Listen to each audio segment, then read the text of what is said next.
ओम नमः शिवाय। हर हर महादेव। पृथ्वी ने पूछा, मुझे धारण करने वाले प्रियतम, कलयुग में आपका दर्शन किसको होगा तथा परम सुंदर विग्रह वाले भगवान श्रीनिवास का दर्शन भी किसे प्राप्त हो सकेगा, ये मुझे बताइए।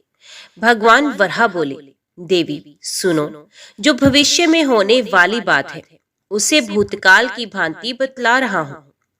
इस पवित्र पर्वत पर एक वसु नामक निषाद था, जो श्यामाक वन सावा के जंगल की रक्षा किया करता था। भगवान पुरुषोत्तम के प्रति उसके मन में बड़ी ही भक्ति थी। वे सावा के चावलों का भात बनाकर उसमें मधु मिला देता और श्रीदेवी तथा भूदेवी सहित देवादिदेव भगवान विष्णु को निवेदन करके स्वयं प्रसाद पाता था। इस प्रकार भक्ति करने वाले उस निषाद की कल्याण में भार्या चित्रवती ने एक उत्तम पुत्र को जन्म दिया, जिसका नाम वीर था। वसु अपने पुत्र तथा पतिव्रता पत्नी के साथ आनंद पूर्वक रहता था। एक दिन वे अपने पुत्र को सावा की रक्षा करने का आदेश दे स्वयं पत्नी के साथ मधु की खोज में चला। मधु का छाता देखने की इच्छा से वे एक वन से दूसरे वन में शीघ्रता पूर्वक चला जा रहा था। इधर उसके पुत्र ने सावा के तैयार किए हुए भात को लेकर कुछ अग्नि में डाल दिया और कुछ पीसकर वृक्ष की जड़ में भगवान श्रीपति को भोग लगाया। फिर भगवान का प्रसाद खाकर वीर वहां मुक्त सुख से बैठा रहा। तदंतर वसु मधु लेकर आया और सावा के चावलों को खाया हुआ देख अपने पुत्र को फटकारने लगा। उसने बड़ी उतावली के साथ वीर को मार डालने के लिए तलवार लेकर हाथ को ऊपर उठाया। उस समय भगवान विष्णु उस वृक्ष पर ही विराजमान थे। उन्होंने वसु की तलवार हाथ से पकड़ ली। तब उसने वृक्ष की ओर देखा। भगवान विष्णु हाथ में शंख, चक्र और गदा लिए तथा आधा शरीर वृक्ष पर टिकाए खड़े थे। उन्हें देखते ही वसु ने तलवार को छोड़ दिया और भगवान के चरणों में प्रणाम करके कहा, देव देवेश्वर, आप ये क्या कर रहे हैं? श्री भगवान बोले, वसु, तुम मेरी बात सुनो। तुम्हारा पुत्र मुझ में भक्ति रखता है। ये तुमसे भी बड़ा मुझे प्यारा है, इसलिए मैंने इसे प्रत्यक्ष दर्शन दिया है। इसकी दृष्टि में मैं सर्वत्र हूँ, किंतु तुम्हारी दृष्टि में मैं केवल स्वामी पुष्करणी में तत्पर रहता हूँ। भगवान का ये वचन सुनकर वसु बड़ा प्रसन्न हुआ। एक समय चंद्रवंश में तोंडमान नाम से प्रसिद्ध एक राजा हुए हैं। वे बड़े वीर थे। उनके पिता का नाम सुवीर और माता का नाम नंदिनी था। 5 वर्ष की अवस्था में उनके हृदय में भगवान विष्णु की भक्ति प्रकट हो गई थी। वे बड़े बुद्धिमान और सुशीलता, शूरता तथा पराक्रम आदि गुणों के निधि थे। युवा होने पर उन्होंने पांडे नरेश की सुंदरी पुत्री पद्मा के साथ विवाह किया। तत्पश्चात भिन्न भिन्न देशों की सैकड़ों स्वयंवरा कन्याओं को भी वे ब्याह लाए और नारायणपुर में रहकर इस पृथ्वी पर देवराज इंद्र की भांति सुख भोगने लगे। एक दिन सिंह के समान पराक्रमी तोंडमान अपने पिता की आज्ञा लेकर वेंकटाचल के समीप शिकार खेलने के लिए गए। वहां अपने सेवकों के साथ पैदल घूमते हुए उन्होंने एक युद्धपति गजराज को देखा और उसे पकड़ने के लिए उसका पीछा किया। स्वर्णमुखरी नदी को पार करके वे परम उत्तम ब्रह्म ऋषि शुक के पास गए और उन्हें प्रणाम करके उनकी आज्ञा ले एक वन से दूसरे वन में चलते गए। एक जगह उन्होंने रेणुका देवी को देखा, जो वाल्मीकि बांबी के आकार में खड़ी थी। उनको प्रणाम करके वीर तोंडमान पश्चिम की ओर चले गए। आगे जाकर उन्हें एक पंचरंगा तोता दिखाई दिया। फिर उसे पकड़ने के लिए वे भी उसके पीछे पीछे दौड़ने लगे। तोता श्रीनिवास का नाम रटता हुआ शीघ्र ही पर्वत के शिखर पर जा पहुंचा। पीछा करते हुए राजा भी गिरिराज पर चढ़ गए और उस तोते को ढूंढते ढूंढते श्यामाक वन में जा पहुंचे। वहां तोते को ना देखकर उन्होंने उस वन की रक्षा करने वाले निषाद को देखा।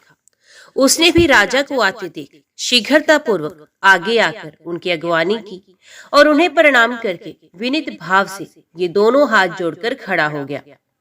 तोंडमान ने भी उसका आदर करके उससे पूछा, वनीचर, इधर कोई पंचरंगा तोता आया है क्या? क्या तुमने उसे देखा है? वे श्रीनिवास की रट लगा रहा था, बताओ वे किधर गया है? वनीचर ने बोला, महाराज, वे 5 रंगों वाला शुक भगवान श्रीनिवास को बहुत प्रिय है। उसे श्रीदेवी और भूदेवी ने पाल पोस कर बड़ा किया है। वे सदा भगवान श्री हरि के ही पास रहता है और स्वामी पुष्करणी के तट पर भगवान के समीप ही विचरता रहता है। उस सुंदर शुक को कोई भी पकड़ नहीं सकता। राजकुमार, अब मैं भगवान की आराधना के लिए जाऊंगा। जब तक मैं लौट कर ना आऊं तब तक आप यहीं वृक्ष के नीचे विश्राम कीजिए। राजा बोले, वनेचर, मैं भी तुम्हारे साथ भगवान जनार्दन का दर्शन करने के लिए चलूंगा। तुम मुझे वेंकटाचल निवासी देवेश्वर का दर्शन कराओ। राजा की ये बात सुनकर निषाद ने मधु मिश्रित सावा का भात आम के पत्ते के दोने में रख लिया और राजा को भी साथ लेकर वे भगवान के समीप किया। वहां राजा सहित विधि पूर्वक स्नान करके निषाद राज ने स्वामी पुष्करणी के तट पर बिल वृक्ष के नीचे विराजमान भगवान विष्णु का राजा को दर्शन कराया। उनके श्री अंगों की कांति अलसी के फूल की भांति श्याम थी। कमल दल के समान श्याम, सुंदर और विशाल नेत्र थे। वे 4 भुजाओं से सुशोभित थे। उनके अंग अंग से उदारता प्रकट हो रही थी। मुखार विंद पर मंद मंद मुस्कान की छटा छा रही थी। उनके अंगों पर दिव्य पीतांबर शोभा पा रहा था। मस्तक पर किरीट और हाथों में कंकण आदि आभूषणों से उनकी शोभा और भी बढ़ गई थी। भगवान के दोनों पार्श्व में परम सुंदरी श्रीदेवी और भूदेवी विराज रही थी। शंख, चक्र, खड्ग, गदा, शारंग, धनुष और बाण आदि आयुध मूर्तिमान होकर सब ओर से भगवान की सेवा में उपस्थित थे। इस प्रकार उन पुरुषोत्तम का दर्शन करके उन दोनों ने आनंद मगन होकर उन्हें प्रणाम किया। निषाद ने भी मधु मिश्रित सावा का भात भगवान को निवेदन किया। फिर राजा के साथ श्यामाक वन में अपनी पवित्र पर्णकुटी पर वे लौट आया। राजा एक रात उसकी कुटी में ही रहे और सवेरे उठकर अपनी सेना के साथ पुण्य नगर की ओर लौट गए। फिर देवी के वन में जाकर वे घोड़े से उतरे और चैत्र शुक्ला नवमी को उन्होंने रेणुका देवी का पूजन किया। उनसे पूजित होकर देवी ने प्रसन्न होकर उन्हें वरदान दिया, राजन, तुम्हारा राज्य निष्कंटक होगा। राजधानी तुम्हारे ही नाम से प्रसिद्ध होगी। मेरे समीप तुम दीर्घकाल तक राज्य करोगे और तुम्हारे ऊपर देवाधिदेव भगवान विष्णु का कृपा प्रसाद सदा बना रहेगा। इस प्रकार वरदान पाकर राजा पुण्य शुक मुनि के आश्रम पर गए और उन्हें प्रणाम करके उनके द्वारा सम्मानित हो हर्ष को प्राप्त हुए। फिर उन्होंने मुनि से कहा, महर्षि, आप कमल सरोवर का महात्म्य बताइए। श्री शुक मुनि ने कहा, राजन, ये कमल सरोवर नामक तड़ाग सब पापों का नाश करने वाला है। कीर्तन, स्मरण और स्नान करने से ये मनुष्यों को इस पृथ्वी पर लक्ष्मी प्रदान करने वाला होता है। तुम भी इसमें स्नान करके अपने पिता के समीप जाओ। शुक मुनि का ये वचन सुनकर राजकुमार ने कमल सरोवर में स्नान किया और मुनि को प्रणाम करके घोड़े पर सवार हो अपने नगर को प्रस्थान किया। पिता ने तोंडमान को 3 वर्ष के लिए युवराज बनाकर देख लिया कि मेरे पुत्र में प्रजा को प्रसन्न रखने की योग्यता, सामर्थ्यता, पराक्रम, शौर्य, सुशीलता और ब्राह्मण भक्ति है। तब उन्होंने मंत्रियों से सलाह करके विधि पूर्वक पुत्र का राज्याभिषेक किया और उन्हें अपने पद पर स्थापित करके उनकी अनुमति ले राजा सुवीर वन में चले गए। तोंडमान ने वे विशाल साम्राज्य पाकर धर्म पूर्वक राज्य किया। भगवान वराह कहते हैं, एक दिन निषाद राज वसु तोंडमान के द्वार पर आया। द्वारपालों से उसके आगमन की सूचना पाकर महाराज ने उसे दरबार में बुलाया और मंत्रियों के साथ पुत्र और परिवार सहित उसका स्वागत सत्कार किया। तत्पश्चात प्रसन्न होकर उन्होंने वसु से पूछा, वनेचर, किस कार्य से तुम्हारा यहाँ आगमन हुआ है? वसु ने कहा, राजन, मैंने वन में एक बड़े आश्चर्य की बात देखी है, उसे सुनिए। रात में कोई श्वेत रंग का वराह आकर मेरा सावा चरने लगा। तब मैंने हाथ में धनुष लेकर उसका पीछा किया। खदेड़ने पर वे वायु के समान वेग से भागा और मेरे देखते देखते स्वामी पुष्करणी के तट पर वल्मीक में घुस गया। तब मैंने क्रोधवश उस वल्मीक को खोदना आरंभ किया। इतने में ही मूर्छित होकर पृथ्वी पर गिर पड़ा। इसी समय मेरा ये पुत्र भी आ गया और मुझे पृथ्वी पर मूर्छित होकर पड़ा देख पवित्र होकर देवादिदेव भगवान मधुसूदन की स्तुति करने लगा। तब भगवान वराह का मुझ में आवेश हुआ। उन्होंने मेरे पुत्र से कहा, निषाद राज, तुम शीघ्र राजा के पास जाकर मेरा सारा वृतांत उनसे कहो। राजा काली गो के दूध से अभिषेक करते हुए इस वल्मीक को धो डाले। तब इसके भीतर एक परम सुंदर शिला दिखाई देगी। उसे लेकर किसी कारीगर से मेरी मूर्ति बनवावे, जिससे मैं भूमि देवी को अपने बाएं अंक में लेकर खड़ा रहूं और मेरा मुख सूकर के समान हो। मूर्ति तैयार हो जाने पर बड़े बड़े मुनीश्वरों और वेखानस महात्माओं द्वारा उसकी स्थापना कराकर स्वयं तोंडमान भी उसकी पूजा करे। यूं कहकर भगवान वराह ने मुझे छोड़ दिया। तब मैं स्वस्थ हो गया। देवादिदेव भगवान वराह आपसे क्या कराना चाहते हैं, ये बतलाने के लिए ही मैं यहाँ आया हूँ। राजा तोंडमान भी ये सुनकर बहुत प्रसन्न और विस्मित हुए। तदंतर पुष्कर आदि मंत्रियों के साथ कार्य का निश्चय करके वेंकटाचल जाने का विचार किया और सब ग्वालों को बुलाकर कहा, गोपगण जितने भी मेरी काली और कपिला गौएं हैं, उन सबको बछड़ों सहित वेंकटाचल के समीप लाओ। गोपों को ऐसी आज्ञा देकर राजा ने मंत्रियों को सूचित किया, कल ही यात्रा करनी है। इसके बाद सब प्रजा को विदा करके जितेंद्रिय राजा ने अंतपुर में प्रवेश किया और अपनी पत्नियों सहित वराह जी की ये कथा सुनाकर वे रात में ही वहीं सोए। सपने में भगवान श्रीनिवास ने राजा को बिल का मार्ग दिखाया और उनके नगर से लेकर बिल के अंत तक मार्ग में पल्लव बिछा दिए। राजा ये स्वप्न देखकर जब सवेरे उठे, तब उन्होंने शीघ्र ही मंत्रियों, प्रजाओं और ब्राह्मणों को भी बुलाया। उन सबसे अपना देखा हुआ सपना सुनाकर जब उन्होंने दरवाजे पर दृष्टि डाली, तब वहां पल्लव बिछे हुए दिखाई दिए। तब उपयुक्त मुहूर्त में घोड़े पर सवार हो राजा तोंडमान घर से चले और बिल के पास पहुंचकर वहीं उन्होंने नगर बनाया। उस समय देवादिदेव भगवान ने स्वयं राजा को ये आदेश दिया, अर्थात संकेत किया कि इमली और चंपा ये दो वृक्ष बहुत उत्तम हैं, इनका पालन करो। इसलिए इमली मेरा आश्रय है और चंपा लक्ष्मी जी का स्थान है। अतः राजाओं, ऋषियों, देवताओं तथा मनुष्यों को इन दो वृक्षों की वंदना करनी चाहिए। तोंडमान से ऐसा कहकर भगवान विष्णु चुप हो गए। उनका वचन सुनकर राजा ने 4 दीवारी बनवाई और वेखानस कुल के मुनियों से पूजन कराया। वे प्रतिदिन बिल के मार्ग से आकर भगवान को प्रणाम करते और लौट जाते थे। उन्होंने उत्तम भोग भोगते हुए धर्म पूर्वक राज्य किया। इसी समय दक्षिण देश के एक श्रेष्ठ ब्राह्मण गंगा स्नान के लिए स्त्री सहित घर से चले। मार्ग में ब्राह्मणी गर्भवती हो गई। उसे इस दशा में देखकर और अपने साथ चलने में असमर्थ जानकर ब्राह्मण देवता राजा के द्वार पर आए। द्वारपाल से उनके आगमन की सूचना पाकर राजा ने उन्हें दरबार में बुलाया और उनकी विधि पूर्वक पूजा करके उनसे कुशल समाचार पूछा। ब्राह्मण, आपके आगमन का क्या कारण है, बताइए, मैं आपकी किस आज्ञा का पालन करूं? ब्राह्मण ने कहा, नृपश्रेष्ठ, मैं वशिष्ठ कुल में उत्पन्न वीर शर्मा नामक सामवेदी ब्राह्मण हूँ। घर से गंगा स्नान करने के लिए पत्नी को साथ लेकर निकला था। मार्ग में ये गर्भवती हो गई है। ये कुशिक वंश की कन्या तथा बड़ी पुण्यशालिनी है। इसका नाम लक्ष्मी है। ये बड़ी सुशील और पतिव्रता है। इसे मैं आपके घर में रखकर अपना व्रत पूर्ण करना चाहता हूँ। अतः जब तक मैं लौट कर ना आऊं, तब तक आप इसकी रक्षा करें। ब्राह्मण की बात सुनकर राजा ने 6 महीने के लिए चावल धन देकर ब्राह्मणी के लिए अंतपुर में एक घर बना दिया। अपनी पत्नी को वहां रखकर ब्राह्मण प्रसन्नता पूर्वक गंगा स्नान के लिए चले गए। उत्तम क्षेत्र प्रयाग में भागीरथी गंगा के तट पर पहुंचकर उन्होंने स्नान किया। वहां से काशी की यात्रा की और वहां भी 3 दिनों तक रहकर वे गया चले गए। वहां उन श्रेष्ठ ब्राह्मण ने अपने पितरों का श्राद्ध किया।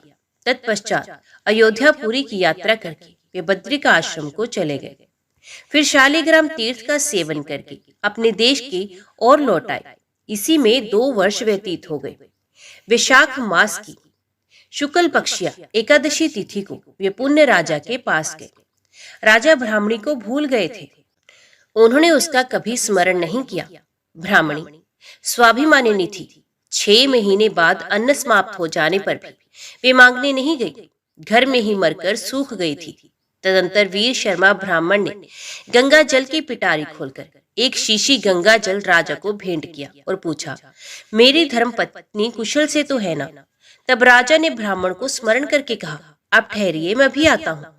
यूं कहकर उन्होंने अंतपुर में जाकर देखा तो ब्राह्मणी घर में मर गई थी। ब्राह्मण को ये बात ना बताकर राजा ने उसी उत्तम बुल में प्रवेश किया और श्री तथा भूदेवी के सहित भगवान श्रीनिवास का दर्शन करने के लिए वेंकटाचल पर चले गए। राजा को सहसा आते देख श्रीदेवी और भूदेवी दोनों छिप गई। उन्हें प्रणाम करते देख भगवान ने पूछा, राजन, ये असमय से तुम्हारा आगमन कैसे हो गया? राजन ने भयभीत होकर ब्राह्मणी की मृत्यु का वृत्तांत सुनाया। उसे सुनकर देवदेव भगवान विष्णु ने कहा, राजन, उस श्रेष्ठ ब्राह्मण से भय न करो। तो ब्राह्मणी के शव को डोली में बिठाकर अपनी रानियों के साथ यहाँ ले आओ और मेरे निवास स्थान से पूर्व भाग में जो अस्थि सरोवर है उसी में द्वादशी को नहला दो। ये सरोवर अपमृत्यु का निवारण करने वाला है। उसमें स्नान करा के ब्राह्मणी जीवित हो जाएगी और अन्य स्त्रियों के साथ ही सरोवर से बाहर निकलेगी। फिर उसका ब्राह्मण के साथ संयोग हो जाएगा। भगवान श्रीनिवास का ये वचन सुनकर राजा अपने नगर में गए और सुंदर सुंदर डोलियों में अपनी रानियों को तथा एक डोली में मरी हुई ब्राह्मणी को भी बैठाकर ब्राह्मण को आगे करके वहां से भगवान का दर्शन करने के लिए चले। अस्थिकूट सरोवर पर पहुंचकर राजा ने उन सब स्त्रियों को स्नान करने की आज्ञा दी। उनकी रानियों ने अस्थि चर्म विशिष्ट ब्राह्मणी को भी सरोवर में डाल दिया। फिर तो वे जी उठी। उसके शरीर के सभी चिन्ह पूर्ववत प्रकट हो गए। तत्पश्चात वे मंगलमय ब्राह्मणी रानियों के साथ नहाकर सरोवर से बाहर आई और तीर्थ यात्रा से पुण्य लौटे हुए अपने स्वामी ब्राह्मण देवता से प्रसन्नता पूर्वक मिली। राजा ने भगवान की पूजा करके ब्राह्मण को धन दिया। 1000 स्वर्ण मुद्रा और भांति भांति के वस्त्र देकर स्वदेश जाने के लिए उन ब्राह्मण दंपत्ति को सादर विदा किया। ब्राह्मण ने जब अपनी स्त्री का समाचार और भगवान वेंकटेश्वर का प्रभाव सुना तब राजा को आशीर्वाद देकर अपने देश को प्रस्थान किया। राजा तोंडमान भगवान श्रीनिवास जी की आज्ञा के अनुसार प्रतिदिन स्वर्ण में कमलों से उनकी पूजा किया करते थे। एक दिन उन्होंने देखा भगवान के ऊपर मिट्टी का बना हुआ तुलसी पुष्प चढ़ा हुआ है। इससे विस्मित होकर राजा ने पूछा, भगवान, ये मिट्टी के कमल और तुलसी पुष्प चढ़ाकर कौन आपकी पूजा करता है? उनके इस प्रकार पूछने पर देवाधिदेव भगवान ने स्मरण करके कहा, मेरा एक भक्त कुम्हार है जो कूर्म मार्ग में निवास करता है। वे अपने घर में मेरी पूजा करता है और मैं उसे स्वीकार करता हूँ। भगवान की ये बात सुनकर राजा उस कुम्हार को देखने के लिए गए और कूर्मपुर में जाकर उसके घर पहुंचे। राजा को आया देख कुम्हार उन्हें प्रणाम करके आगे खड़ा हो गया। उसका नाम भीम था। राजा ने उससे पूछा, भीम, तुम अपने कुल में सबसे श्रेष्ठ हो, बताओ भगवान की पूजा किस प्रकार करते हो? उनके पूछने पर कुलाल ने कहा, महाराज, मैं कभी कोई पूजा नहीं करता। भला आपसे किसने कह दिया कि कुम्हार पूजा करता है? तोंडमान बोले, स्वयं भगवान श्रीनिवास ने तुम्हारे पूजन की बात कही है। राजा की बात सुनकर कुम्हार को पूर्व काल में दिए हुए भगवान के वरदान का स्मरण हो आया। उसने कहा, महाराज, पहले भगवान वेंकटेश्वर ने मुझे ये वरदान दिया है कि जब तुम्हारी की हुई पूजा प्रकाशित हो जाएगी, जब राजा तोंडमान तुम्हारे द्वार पर आ जाएंगे और उनके साथ तुम्हारा संवाद होगा, तब तुम्हें मोक्ष प्राप्त हो जाएगा। यूं कहकर पत्नी सहित कुम्हार ने वहां आए हुए विमान को और उस पर बैठे हुए भगवान जनार्दन को देखकर उन्हें प्रणाम करते हुए प्राण त्याग दिए तथा राजा धीराज तोंडमान के देखते देखते विमान पर बैठकर दिव्य रूप धारण करके दिव्य रूप धारिणी पत्नी के साथ वे भगवान विष्णु के परम धाम को चला गया। ये अद्भुत घटना देखकर राजा हर्ष में भरे हुए अपने नगर को आए और अपने श्रीनिवास नामक पुत्र का विधि पूर्वक राज्याभिषेक करके बोले, वत्स, तुम धर्म पूर्वक सब मनुष्यों का पालन पोषण और पृथ्वी की रक्षा करो। पुत्र को ये आज्ञा देकर बुद्धिमान राजा ने बड़ी भारी तपस्या की। तपस्या करते समय भगवान ने उन्हें प्रत्यक्ष दर्शन दिए। वे श्री तथा भूदेवियों के साथ गरुड़ पर आरूढ़ हो वहां आए थे। श्री भगवान बोले, नृपश्रेष्ठ, मैं तुम्हारी तपस्या से बहुत संतुष्ट हूँ। बोलो, तुम्हारी किस इच्छा को पूर्ण करूं? देवाधिदेव भगवान के ऐसा कहने पर सम्राट तोंडमान अत्यंत प्रसन्न हो हाथ जोड़कर गदगद वाणी में बोले, माधव, मैं आपके जरा मृत्यु रहित धाम में निवास करना चाहता हूँ। मुझे यही मनोवांछित वरदान दीजिए। ऐसा कहकर राजा भगवान के समीप पृथ्वी पर साष्टांग पड़ गए और शरीर त्याग कर विमान पर जा बैठे। उस समय गंधर्वगण उनकी स्तुति कर रहे थे। राजा भगवान विष्णु का सारूप्य प्राप्त करके शोक मोह रहित, जरा मरण वर्जित तथा पुनरावर्ती शून्य वैकुंठ धाम को चले गए। सूत जी कहते हैं, देवादिदेव भगवान वराह के द्वारा कहे हुए इस भविष्य प्रसंग को जो सुनता है तथा पुण्यमयी पुराण कथा का भक्ति पूर्वक पाठ करता है, वे सब कामनाओं को भोगकर अंत में भगवान विष्णु के परम पद को प्राप्त होता है। श्री सूत जी कहते हैं, महर्षियों, अब मैं श्री स्वामी पुष्करणी के महात्म्य का प्रतिपादन करने वाला इतिहास कहता हूँ, जो इसे पढ़ने वालों के भी पाप का नाश करने वाला है। अभिमन्यु के पुत्र राजा परीक्षित धर्म के अनुसार इस पृथ्वी का पालन करते हुए हस्तिनापुर में निवास करते थे। एक समय वे मृग्या में अनुरक्त होकर वन में घूम रहे थे। उस समय उनकी अवस्था 60 वर्ष की हो गई थी। वे भूख और प्यास से पीड़ित थे। घूमते घूमते उन्होंने एक ध्यान मगन मुनि को देखकर पूछा, मुने, मैंने इस समय वन में अपने बाण से एक मृग को घायल किया है। वे भय से कातर होकर भाग गया है। क्या आपने उसे देखा है? मुनि की समाधि लगी हुई थी।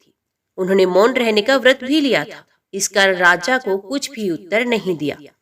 तब राजा ने कुपित हो एक मरे हुए सांप को धनुष से उठाकर मुनि के कंधे पर रख दिया और अपने नगर की राह ली। मुनि के एक पुत्र था जिसका नाम श्रृंगी रखा गया था। श्रृंगी के कृष्ण नाम वाला कोई श्रेष्ठ द्विज मित्र था।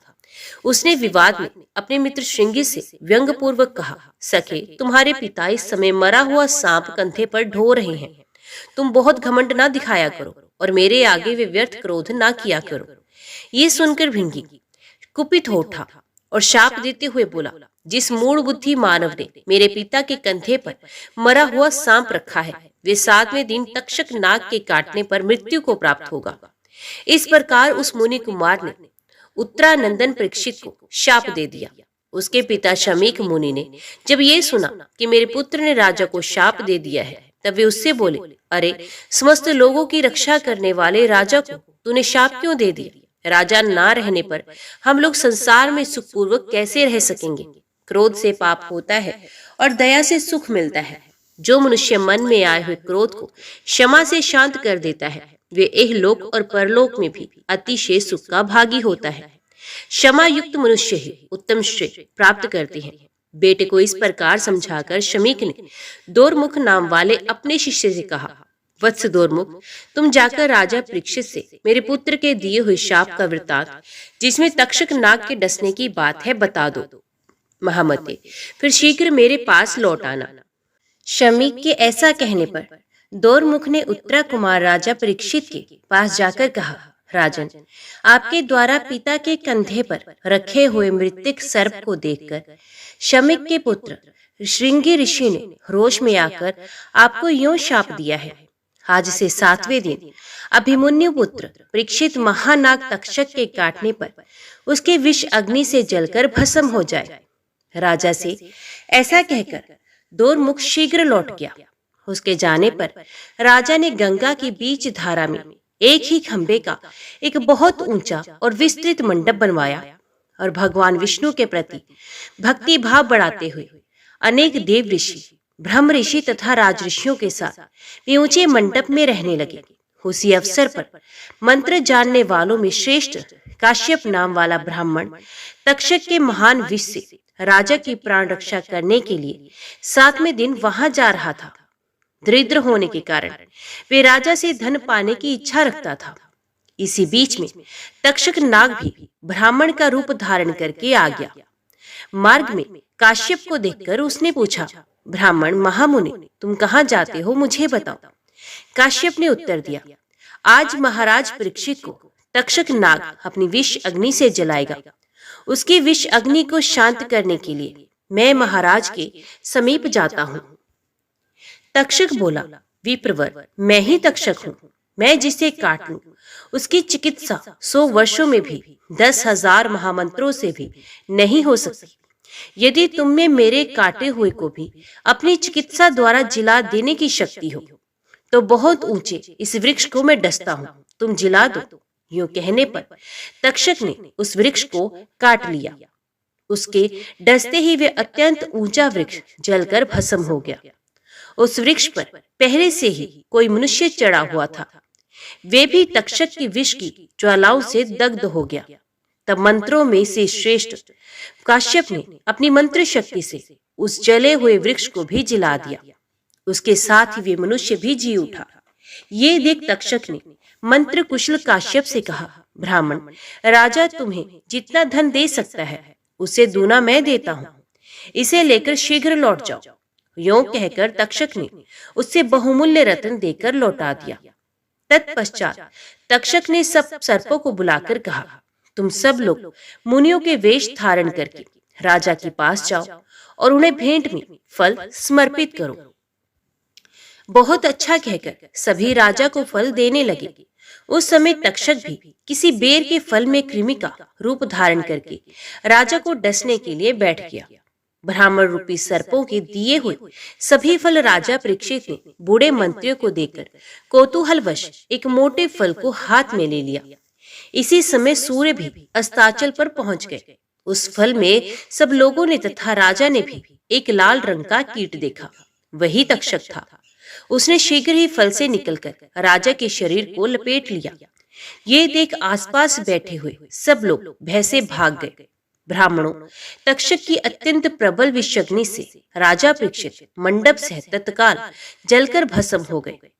पुरोहित और मंत्रों ने उनका औद्धर्यविद्याहित संस्कार करके प्रजा की रक्षा के लिए उनके पुत्र जनमेजय को राजा के पद पर अभिषिक्त किया। तक्षक से राजा की रक्षा करने के लिए जो काश्यप नामक ब्राह्मण आया था उसकी सब लोग निंदा करने लगे। अंत में वे शाकल्य मुनि की शरण में गया और उन्हें प्रणाम करके बोला, भगवान, आप सब धर्मों के ज्ञाता और भगवान विष्णु के प्रिय भक्त हैं। ये मुनि, ब्राह्मण, सुहृद तथा अन्य लोग जो मेरी निंदा करते हैं, इसका क्या कारण है कि मैं नहीं जानता। यदि आप जानते हो तो बताइए। तब महामुनि शाकल्य ने क्षण भर ध्यान करके काश्यप से कहा, तुम तक्षक के महाराज परीक्षित को बचाने के लिए जा रहे थे, किंतु आधे मार्ग में तक्षक ने तुम्हें मना कर दिया। जो मनुष्य विष, रोग आदि की चिकित्सा करने में समर्थ होकर भी काम, क्रोध, भय, लोभ, मत्सर्य अथवा मोह से विष एवं रोग से पीड़ित मनुष्य की रक्षा नहीं करता, वे ब्रह्म हत्यारा, शराबी, चोर, गुरपत्नीगामी तथा इन सब के संसर्त दोष से जो दूषित है, उसके उद्धार का कोई उपाय नहीं है। महाराज परीक्षित पवित्र यश वाले धर्मात्मा, विष्णु भक्त, महायोगी तथा चारों वर्णों की रक्षा करने वाले थे। उन्होंने व्यास पुत्र शुकदेव जी से भक्ति पूर्वक श्रीमद् भागवत की कथा सुनी थी। ऐसे पुण्यात्मा राजा की रक्षा ना करके जो तुम तक्षक के कहने से धन लेकर लौट गए, उसी कारण से श्रेष्ठ ब्राह्मण और बंधु बांधव तुम्हारी निंदा करते हैं। मरने वाले मनुष्य के प्राण जब तक कंठ में रहते हैं तब तक उसकी चिकित्सा करनी चाहिए। तुम चिकित्सा करने में समर्थ होकर भी उसकी दवा किए बिना ही आधे मार्ग से लौट आए, इसलिए तुम वास्तव में निंदा के पात्र हो।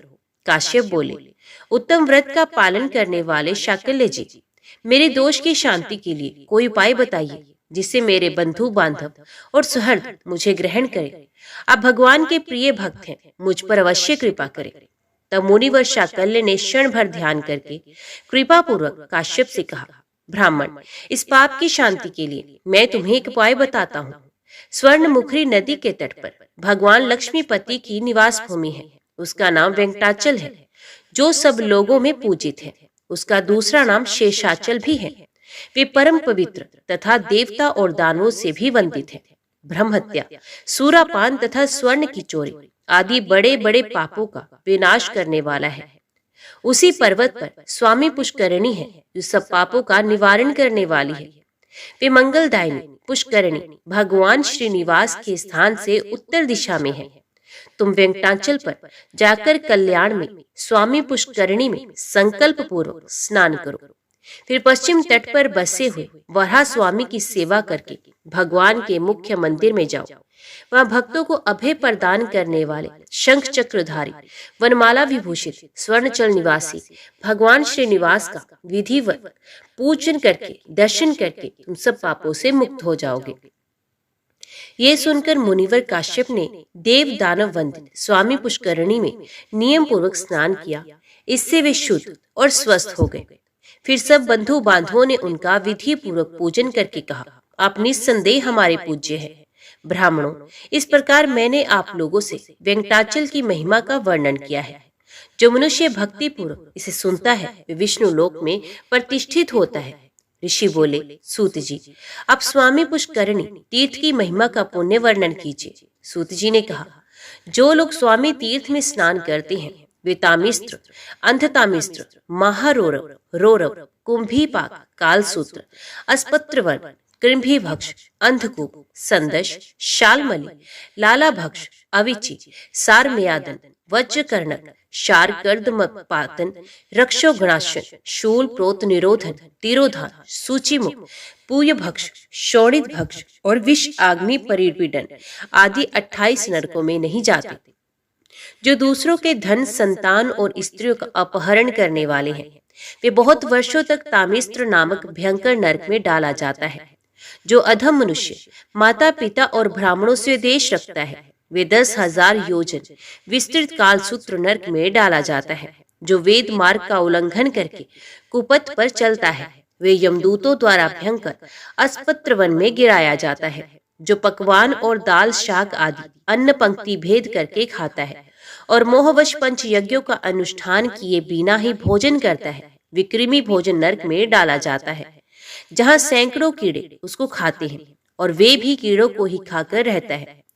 जो स्नेह अथवा बल से ब्राह्मण का धन हड़प लेता है तथा जो राजा या राजपुरुष दूसरों के धन का अपहरण कर लेता है वे संदश नामक भयंकर नरक में गिराया जाता है। जो नीच मानव अगम्य स्त्री के साथ गमन करता है अथवा जो नारी अगम्य पुरुष के साथ संगम करती है वे दोनों क्रमश लोहे की तपाई हुई नारी मूर्ति और पुरुष मूर्ति का आलिंगन करके तब तक खड़े रहते हैं जब तक चंद्रमा और सूर्य की सत्ता रहती है। तत्पश्चात वे सूची नामक घोर नरक में डाले जाते हैं। जो मनुष्य अनेक प्रयत्नों और उपद्रवों से सब प्राणियों को सताता है वे बहुत कांटों वाले भयंकर शालमली नरक में गिराया जाता है। जो राजा अथवा राजा का नौकर पाखंड मत का अनुयायी होकर धार्मिक मर्यादाओं को तोड़ता है वे वैतरणी नरक में डाला जाता है। वृषलिसंग से दूषित, शोचाचारहीन, अशास्त्रीय कर्मों के करने में लज्जित ना होने वाले, वेद मार्ग के त्यागी, सदा पशु का सा आचरण करने वाले व्यक्ति को यम किंकर पियो, विष्ठा, मूत्र, कफ और पित्तादि से पूर्ण अत्यंत विभत्स नरक में गिराते हैं। जो कुत्तों को अथवा जंगल में वन्य मृगादि पशुओं को बाणों के द्वारा पीड़ा पहुंचाते हैं, यम किंकर उसको बाणों के द्वारा बींधते हैं और पुनः प्राणरोध नामक नरक में गिराते हैं।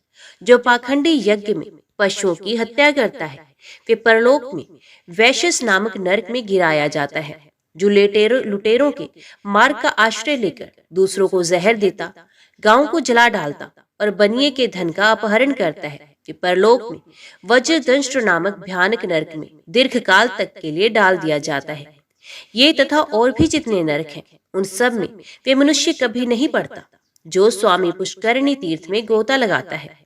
स्वामी पुष्करणी में एक बार स्नान करने से मनुष्य अश्वमेध यज्ञ का फल पाता है। उसे आत्मज्ञान तथा 4 प्रकार की साक्षात मुक्ति की भी प्राप्ति होती है। जो महापातकों को अथवा संपूर्ण पातकों से युक्त है वे भी स्वामी तीर्थ में गोता लगाने से तत्काल ही पवित्र हो जाता है। स्वामी तीर्थ के सेवन से मनुष्यों की बुद्धि, लक्ष्मी, कीर्ति, संपत्ति, ज्ञान, धर्म और वैराग्य की वृद्धि तथा मन की शुद्धि होती है। इस प्रकार अद्वैत ज्ञान, भोग और मोक्ष तथा मनोवांछित कामना प्रदान करने वाले अज्ञान नाशक स्वामी तीर्थ के प्रभाव का वर्णन किया गया, जो मनुष्यों के समस्त पापों का नाश करने वाला है। नैमिषारण्य निवासी महर्षियों, मैं तुम लोगों से स्वामी तीर्थ की महिमा का अभी और वर्णन करूंगा। चंद्रवंश में नंद नाम से प्रसिद्ध एक महाराजा थे, जो समुद्र पर्यंत पृथ्वी का धर्म पूर्वक पालन करते थे। उनके एक पुत्र हुआ, जिसका नाम धर्मगुप्त था।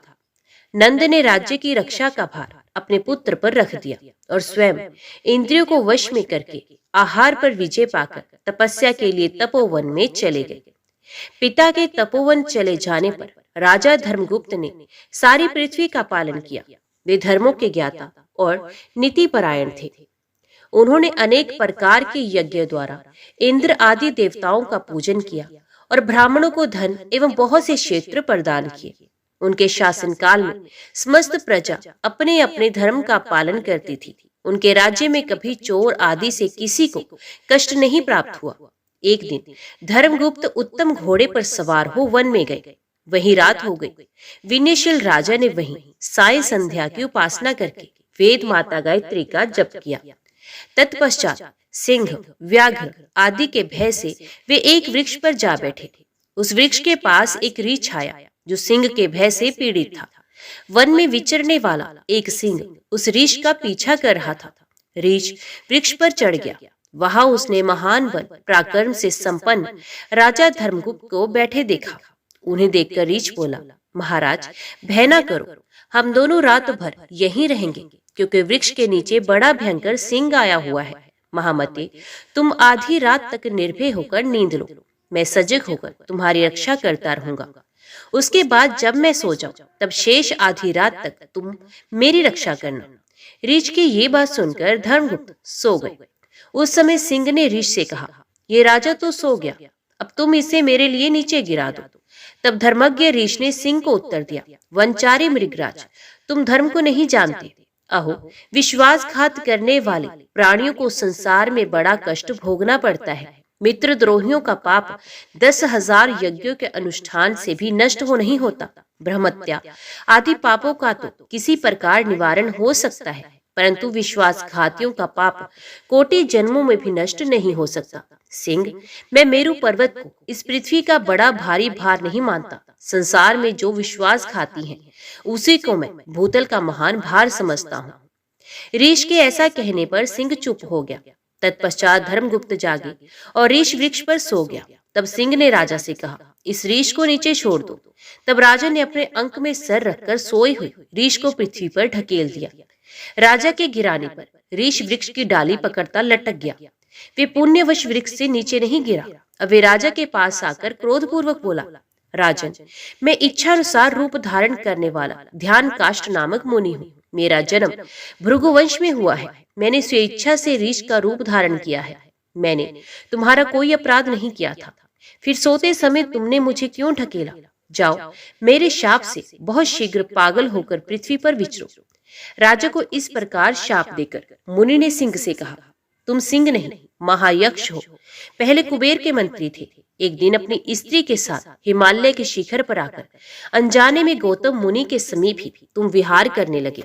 देव की प्रेरणा से महर्षि गौतम समिधा लाने के लिए कुटी से बाहर निकले। उन्होंने तुम्हें नंगा देख इस प्रकार शाप दिया, अरे तू मेरे आश्रम में आकर नंगा खड़ा है, अतः अभी तू सिंह हो जाएगा। इस प्रकार तुम्हें सिंह योनि प्राप्त हुई। मृगराज, ये सारी बातें मैं ध्यान से जानता हूँ। ध्यान काष्ट मुनि के ऐसा कहने पर उसने सिंह का रूप त्याग दिया और कुबेर सचिव के रूप में दिव्य यक्ष का शरीर धारण कर लिया। उसके बाद उसने हाथ जोड़कर कहा, महामुने, आज मुझे अपने समस्त पूर्व वृत्तांत का ज्ञान हो गया। गौतम जी ने शाप देते समय उसके उद्धार का समय भी इस प्रकार बताया था। जब ऋषि रूप धारी ध्यान काष्ट के साथ तुम्हारा वार्तालाप होगा, तब तुम सिंह देह त्याग कर यक्ष रूप धारण करोगे।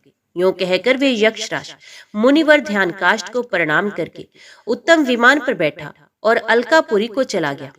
नृपश्रेष्ठ धर्मगुप्त को पागल के रूप में देखकर मंत्री लोग उन्हें नर्मदा के तट पर उनके पिता नंद के पास ले गए और ये बताया कि आपके पुत्र की बुद्धि विकृत हो गई है। पुत्र का वृत्तांत जानकर राजा नंद उसे साथ ले सहसा जैमिनी मुनि के समीप गए और उनसे इस प्रकार बोले, भगवान, मेरा पुत्र इस समय उन्मादग्रस्त हो गया है। महामुनि, इस रोग के निवारण का कोई उपाय बताएं। उनके ऐसा पूछने पर मुनिवर जैमिनी ने दीर्घ काल तक ध्यान करके कहा, राजन, तुम्हारा पुत्र ध्यान काष्ठ मुनि के शाप से उन्मत्त हुआ है। इस शाप से छुटकारा पाने के लिए मैं तुम्हें उपाय बताता हूँ। स्वर्णमुखरी नदी के तट पर एक वेंकट नाम से प्रसिद्ध पर्वत है, जो सब पापों को हरने वाला तथा परम पवित्र है। उसके शिखर पर स्वामी पुष्करणी नामक एक बड़ा भारी तीर्थ है।